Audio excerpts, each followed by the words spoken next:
Just shows us what the Sussexes have been reduced to, unapologetically tacky, how pathetic and disappointing their priorities currently are. There are moments in public life when two images collide so sharply that the entire world feels the impact. You're lying, Meghan Markle. And this story begins with one of those collisions.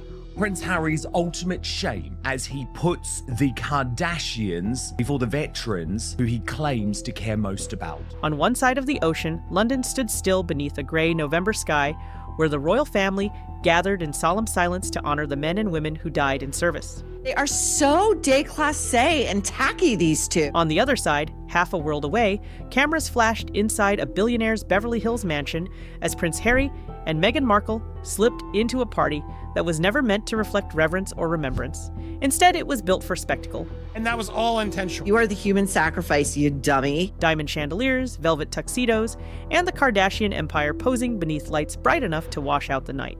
As for Miss Markle, we know that she didn't wear a poppy on purpose. What happened next wasn't just a PR stumble. It was a complete collapse of judgment at a moment when optics mattered more than ever. Meghan and Harry proved they're still the ultimate uninvited guests. For years, Harry presented himself as the prince who still carried the weight of military duty on his shoulders. He wrote heartfelt letters about veterans, fought for the Invictus Games, and spoke openly about how service shaped him. And yet, on the eve of Remembrance Sunday, arguably the most sacred weekend on the British calendar, he was photographed smiling stiffly inside Jeff Bezos' mansion, while his wife beamed beside America's most famous reality TV dynasty. It's like Meghan Markle married Prince Harry not for him, not to serve the British people, but to serve herself and the excess she always wanted to indulge in, the fame and the attention she always wanted to indulge in, but could never achieve on her own. Meghan Markle did not get an invite to that party. Prince Harry with Meghan Markle got an invite to that party. They're inviting him because of Harry. Critics didn't have to exaggerate. The contrast was already devastating. While King Charles bowed his head before a wreath of red poppies, Harry's own wife appeared at a Hollywood party without one. Even people who normally defend the couple found themselves asking the same question. How could a pair so media-aware make a decision this out of touch? And that's where the night took a stranger turn. Not only did Meghan attend without a poppy, but according to insiders, she and Harry weren't even listed as official guests. Their arrival stunned attendees, who whispered that the couple had shown up out of nowhere, appearing just long enough for photos before slipping back out into the dark. It wasn't a celebration. It felt like a mission, a 10-minute blitz for relevance, a cameo designed to circulate on social media before anyone could question why they were there. But the plan didn't survive the night. Meghan's upset plenty of people and possibly embarrassed Prince Harry by not wearing a poppy alongside her husband at Kris Jenner's 70th birthday party. Kim Kardashian posted a carousel of images from the party, including one with Meghan smiling in her purple gown. Hours later, that photo vanished. No explanation, no edit note, no trace. Hollywood, a place where silence is strategy, delivered its verdict with one tap of a delete button. Meghan hadn't been elevated by the moment. She'd been erased from it. And as that deletion ricocheted across social media, comparisons flooded every corner of the internet. Catherine standing in silence with the royal family. Harry and Meghan rushing through a celebrity party. One image grounded in duty, the other in desperation. What should have been a quiet weekend of remembrance became a firestorm that revealed just how far the Sussexes had drifted from extraordinary optics, given Harry claims, and remember he wrote that personal note last week saying he cares nothing more, Brittany, than the British veterans. And then on our most important day, Remembrance Sunday, he goes to a tacky party with the Kardashians. He can't even bother to procure his disrespectful wife a goddamn poppy. It's a stinking news. the roles they claimed to honor. What followed after the deleted photo spread online was nothing short of a digital earthquake. It wasn't loud or dramatic at first. It started with a few confused comments, then a handful of screenshots from people who noticed the missing image, and soon the entire situation erupted into a full-blown online frenzy. Hollywood might thrive on attention, but it pays even closer attention to what isn't said.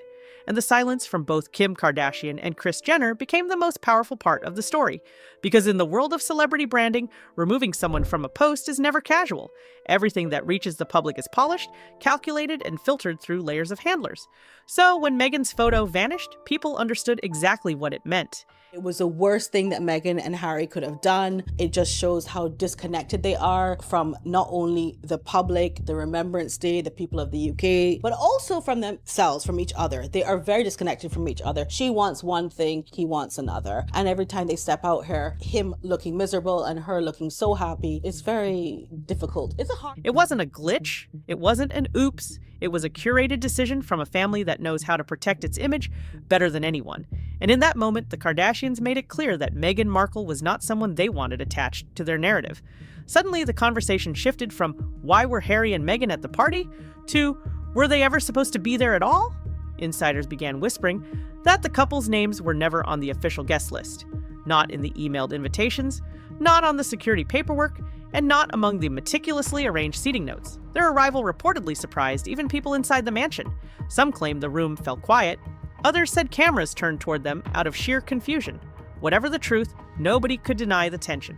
Interesting how Harry finds no fault in their cooperation or their cooperating with the media. But when he claims his family does the same thing, it's simply unforgivable. We have to write a book. We have to do a Netflix series about it. Witness accounts painted the same picture.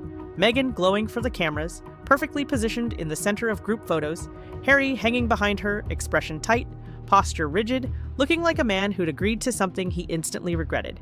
They stayed only long enough to be seen, then vanished before the party even found its rhythm. It was less of an appearance and more of an attempted insertion into a world where their currency no longer holds the same value it once did. And still, the worst part was timing, not the photo deletion, not the awkward arrival, not even the whispers about their unofficial status. It was the glaring realization that all of this unfolded on the exact weekend when Harry's father was standing before grieving families, honoring the fallen. Britain watched a familiar split screen unfold. On one side, a king holding back emotion. On the other, a prince choosing glitz over duty. Kris Jenner's post on Instagram immediately after the party. I think there are the maximum of 20 pictures in this slideshow. She made the mix, not one glimpse of the royal couple. Because the reality is that in Hollywood, they're not royalty anymore. They're on the D list. So they may get the invite, but they're not on the Snoop Dogg or Oprah Winfrey list. As online outrage grew, so did the interpretation of Meghan's missing poppy. People questioned the excuse that poppies weren't available in the United States. They remembered every previous photo of her wearing one. They remembered past years when the significance of the day seemed more important to her than party optics. And now, with no poppy on her dress and Harry's pinned to his lapel, the symbolism couldn't be ignored. That's when the narrative crystallized. They hadn't simply misjudged the moment, they had abandoned it. As the backlash gained momentum, the story began shifting from a social media embarrassment to something that struck at the heart of Prince Harry's identity. For years, he cultivated an image distinct from the palace, a veteran, a champion for wounded soldiers, a man who understood the cost of war not from textbooks or ceremonies, but from the cockpit of an Apache helicopter. But one evening in Beverly Hills managed to unravel years of careful positioning. The images coming out of London showed his family standing shoulder to shoulder in solemn unity, while the images coming out of California told a different story entirely. It didn't matter whether Harry intended disrespect or simply miscalculated. The contrast became the narrative. And I also have no sympathy, if we just come back to me here, for Ms. Markle refusing to wear one of these because she knows how to get them. This was purposeful. Commentators did not hold back. Even voices usually sympathetic toward the Sussexes expressed disappointment. Veterans groups questioned why the man who founded the Invictus Games couldn't mark one weekend with quiet reflection. Social media filled with side-by-side comparisons of him at the party versus previous years when he had honored the day with dignity. These comparisons weren't exaggerated, they were simply devastating. Every photo of him looking uncomfortable beside Meghan's bright smile felt like a metaphor for the growing divide between the world he once represented and the world he now lived in. And then the body language experts joined the conversation. They zoomed in on his eyes, his posture, the way he walked slightly behind Meghan instead of beside her. They pointed out the tension in his shoulders, the forced grin, the way he seemed to shrink away from the cameras. To them, the images captured a man who looked profoundly out of place. Meghan, on the other hand, moved with the ease of someone who saw opportunity. She posed effortlessly, laughed effortlessly, radiated confidence effortlessly. While Harry appeared weighed down by the moment, she treated the evening as though it were a red carpet designed specifically for her. The deeper issue emerged not from a single photo, but from what it symbolized. Hollywood isn't impressed simply because someone held a royal title. Status there is measured by relevance, reach, and influence, not lineage, and the quiet deletion of that photo signaled what many insiders had already sensed. Harry and Meghan no longer carried the novelty they once did. They weren't ticket sellers, they weren't headline gold, they were becoming a liability, too unpredictable, too controversial, too eager to create headlines that no brand wanted to be attached to. Media analysts called the deletion a soft exile. Not dramatic, not confrontational, but unmistakable. A way of saying, without saying, that certain circles preferred to keep their distance. And for Meghan, who had long positioned Hollywood as her true home, it was a warning sign that the doors she once believed were open might be quietly closing shut. Meanwhile, the palace stayed silent. Not a comment, not a reaction, not even a subtle message. And that silence carried more weight than any statement could, because as the Sussexes scrambled to manage the fallout, the royal family simply stood still and let public opinion do the rest. While the drama unfolded in California, a very different scene was playing out across the Atlantic, one that revealed both the fragility and the durability of the monarchy. Inside the Royal Albert Hall, the air was still, heavy with the weight of remembrance. Thousands of small lights flickered like a field of stars as the orchestra prepared to play, and among the dignitaries, veterans, and families stood a young figure who transformed the entire evening, Prince George. At only 12, his presence signaled a symbolic shift that no commentator could ignore. This was not a casual appearance. It was deliberate, thoughtful, almost ceremonial. For the first time, George joined King Charles, Queen Camilla, and Princess Catherine for an event of national significance. The quiet message was unmistakable. While Harry's reputation strained under the glare of Hollywood cameras, the next generation was stepping forward as the embodiment of stability and continuity. Even people who rarely follow royal matters took notice. It was a moment that carried the weight of legacy without needing a single word spoken. King Charles looked noticeably fragile that night. His illness, long discussed in whispers, showed in his slower movements and softened expression. But when the music began, he stood tall, and just a few feet away, George mirrored him, calm, composed, respectful. The image captured by photographers seemed to travel across the world instantly, a grandfather holding the line, and a grandson ready to inherit it someday. Commentators called it one of the most powerful royal images since Queen Elizabeth's final years. Beside them, Catherine radiated her usual quiet strength. Her black dress carried subtle symbolism, her pearl earrings a nod to the late queen. Even as she battles her own health struggles privately, she moved with grace, guiding her son through the ceremony with the steady poise that has become her signature. Nothing about the moment felt forced. It was natural, dignified, and deeply human. The contrast with the images from Beverly Hills could not have been sharper. On one side of the world, a family united by duty, on the other, a couple drifting through a party they weren't fully welcomed into. That split screen began circulating everywhere. News broadcasts, online commentary, social media threads. It didn't matter what explanations the Sussexes might later offer. The visuals had already cemented the narrative. Public reaction grew harsher by the hour. People pointed out how George, barely a teenager, displayed more composure and connection to tradition than Harry, a 40-year-old man who once represented the very heart of military service. Some called it heartbreaking, others called it inevitable. But almost everyone agreed the moment revealed a harsh truth. The monarchy wasn't weakening. It was adapting, renewing, and moving on with or without Harry. Across the internet, side-by-side comparisons became viral content. Duty versus distraction. Legacy versus nightlife. Service versus self-promotion. They weren't just opinions, they were reflections of how the world interpreted the unfolding story. And for the first time, the palace didn't need to defend itself. The moment spoke louder than any press release ever could. As the outrage reached its peak, the conversation shifted from embarrassment to consequences. Real, lasting consequences that could reshape Harry and Meghan's future in ways they never anticipated. Hollywood may embrace reinvention, but it also has a short memory for those who deliver more headlines than value. And in the days following the party, insiders whispered what had already become obvious. The Sussex brand was no longer safe to attach to anything serious.